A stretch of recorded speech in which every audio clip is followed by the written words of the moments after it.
नमस्कार दोस्तों, आपका बहुत बहुत स्वागत है आज की कहानी में। उम्मीद करता हूँ आप सब लोग अच्छे होंगे, खुश होंगे। दोस्तों, आज की जो मैं भूतिया कहानी लेके आया हूँ उसको शेयर किया है मुझे विवेक जी ने, जो मेरे ही परिचित हैं। तो उन्होंने मेरे को शेयर किया और बोला कि आप इसको एक कहानी के रूप में बताइएगा। जो उनके साथ सच्ची घटना जो घटी थी, भूतिया घटना, उन्होंने वो चीज़ मेरे को शेयर करी। तो मैंने सोचा क्यों ना मैं आप लोगों के साथ भी शेयर करूँ। तो चलिए दोस्तों, कहानी को शुरू करते हैं। उससे पहले अगर आप मेरे चैनल पर पहली बार आएँ तो प्लीज़ चैनल को सब्सक्राइब कीजिएगा, वीडियोज़ को लाइक कीजिएगा, शेयर कीजिएगा अपने दोस्तों के साथ, अपने फैमिली वालों के साथ। तो दोस्तों, अब जो मैं आगे की पूरी कहानी सुनाऊंगा वो विवेक जी की नज़रिए से ही सुनाऊंगा। नमस्कार दोस्तों, मेरा नाम विवेक है। मैं 2015 से भोपाल में जॉब करता था। उससे पहले वहीं पे रह के मैंने पढ़ाई लिखाई पूरी करी थी। अपनी कॉलेज लाइफ की पूरी पढ़ाई लिखाई मैंने वहीं से पूरी करी थी और वहीं पे किराए का एक फ़्लैट लेके मैं रहता था। तो 2015 में पढ़ाई करने के बाद मेरी वहीं पे जॉब लग गई, प्लेसमेंट हो गया, तो मैं वहीं पे जॉब भी करने लगा। तो जो मेरे साथ जो घटा, भूतिया घटना जो मेरे साथ घटी, वो सन 2017 दिसंबर महीने की थी। सैटरडे का दिन था, ऑफिस में काम ज़्यादा था, तो सोचा कि क्यों ना पूरा काम निपटा के चला जाए, क्योंकि अगले दिन संडे है तो आराम कर लेंगे अगले दिन। तो सैटरडे को मैं, दिसंबर का महीना था, ठंड का मौसम था, तो सोचा कि जल्दी जल्दी काम निपटाया जाए। लेकिन फिर भी काम निपटाते निपटाते करीब 11:30 बज गए और 11:30 बजे मैं ऑफिस से अपने फ़्लैट के लिए निकला। मेरे पास बाइक थी, बाइक से ही आना जाना करता था। तो ऑफिस से बाइक स्टार्ट करी, थोड़ी दूर तक आगे बढ़ा हूँगा तो मैंने देखा कि बीच रास्ते में एक शख्स अधेड़ उम्र का, वो मेरे से लिफ्ट मांग रहा है। 11:30 का टाइम था, आसपास कोई था नहीं। तो मैंने सोचा कि क्यों ना, अधेड़ उम्र का आदमी है, कहीं जाना होगा, तो मैंने सोचा क्यों ना उसको लिफ्ट दे दिया जाए। तो मैंने उनसे पूछा कि अंकल आपको कहाँ बैठना है। तो वो, उन्होंने कुछ बोला तो नहीं, लेकिन फिर भी मेरे को इशारा करते हुए, हाथ से इशारा करते हुए आगे की तरफ दिखाया। तो मुझे भी आगे की तरफ ही जाना था, मेरा फ्लैट भी आगे ही था।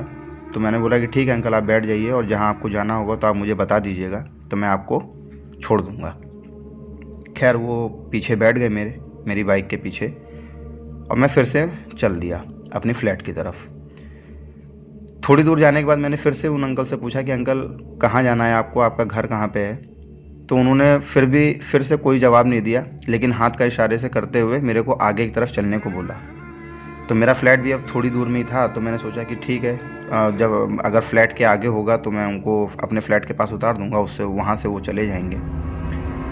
तो अब जब मैंने फ्लैट आने ही वाला था मेरा, तो मैंने उनसे फिर से पूछा कि अंकल आपको कहाँ जाना है। इस बार भी कोई जवाब नहीं मिला, लेकिन इस बार कोई हाथ से इशारा भी नहीं मिला। तो मैंने बाइक रोकी, और बाइक रोक के जब मैंने पीछे देखा तो मेरी गाड़ी के पीछे कोई भी नहीं था। ये देख के मैं बिल्कुल डर सा गया कि वो जो शख्स था वो कहाँ चला गया। उसको मैं बैठाया हुआ था अपनी बाइक पे, और मेरी बाइक की स्पीड जो थी वो कम से कम 60 से 70 के लगभग थी, क्योंकि पूरी सड़क सुनसान थी। तो मैं तेज़ स्पीड से बाइक चला रहा था, 60 70 80 की स्पीड से बाइक चला रहा था। और वो शख्स कहाँ उतर के चला गया, कहीं गिर तो नहीं गया। मैं फिर से अपनी बाइक पूरी मोड़ी, और जिस रास्ते से मैं आया था उस रास्ते को फिर से मैंने एक बार देखा, लेकिन ना वो कोई शख्स वहाँ दिखाई दिया और ना ही मेरी बाइक पे वो शख्स बैठा हुआ था। ये देख के मैं काफ़ी ज़्यादा चौंक गया, काफ़ी ज़्यादा डर गया। खैर, किसी तरीके से मैं फटाफट अपनी बाइक फिर से मोड़ते हुए अपनी फ़्लैट की तरफ जाता हूँ, फ्लैट में पहुँचता हूँ। फ्लैट में मेरे साथ 2 दोस्त और रहते थे। मेरी हालत देख के, जिस तरीके से मैं पसीने से तरबतर था डर के मारे, मेरी हालत देख के मेरे दोस्त पूछता है कि क्या हुआ है, ऐसी क्यों हालत कर रखी है, सर्दी में इतना पसीना कैसे निकल रहा है।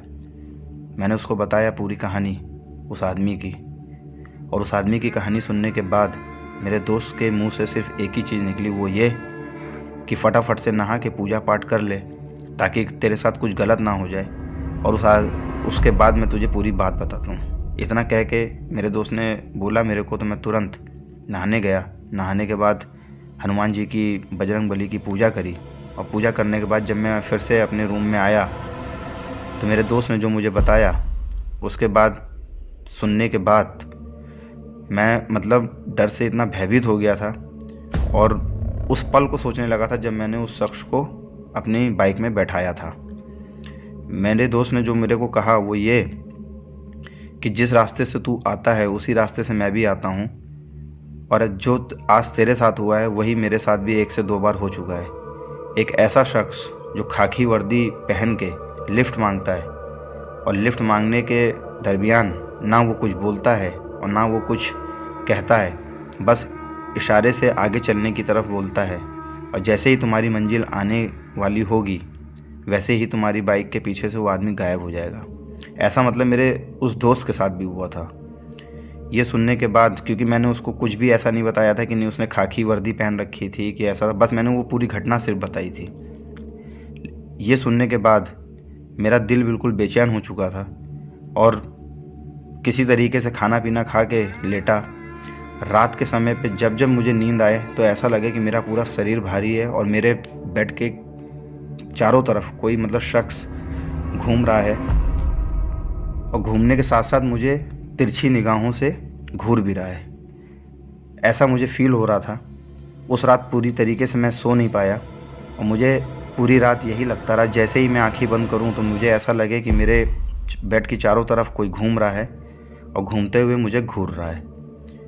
और वो मुझे कोई और ही नहीं, वही शख्स दिखाई दे रहा था जिस शख्स को मैंने लिफ्ट में दी थी ऑफिस से आते वक्त। किसी तरीके से वो रात काटता हूँ बेचैनी के साथ। दिल में डर था, पसीने से तरबतर था पूरे रात भर।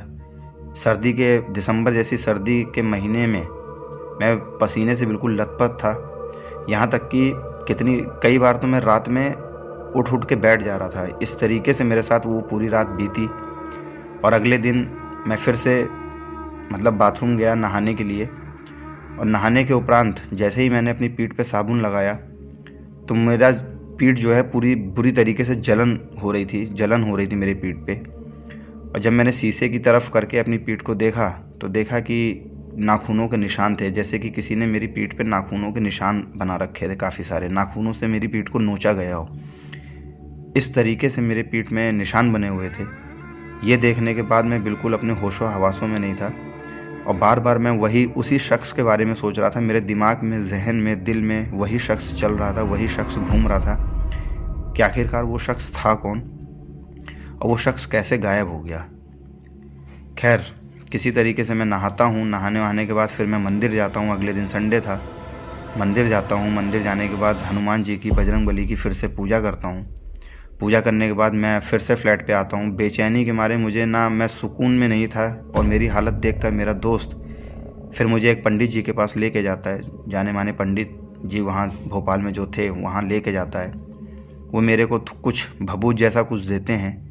मैं उनको पूरी घटना बताता हूँ और उसके बाद मेरे को कुछ भभूत जैसा देते हैं और एक लॉकेट देते हैं और कहते हैं कि इस लॉकेट को 21 दिन पहनना है और इस लॉकेट को जब तक पहनोगे तब तक तुमको भभूत लगाना है। मतलब कि 21 दिन लॉकेट भी पहनना है, 21 दिन भभूत भी लगाना है।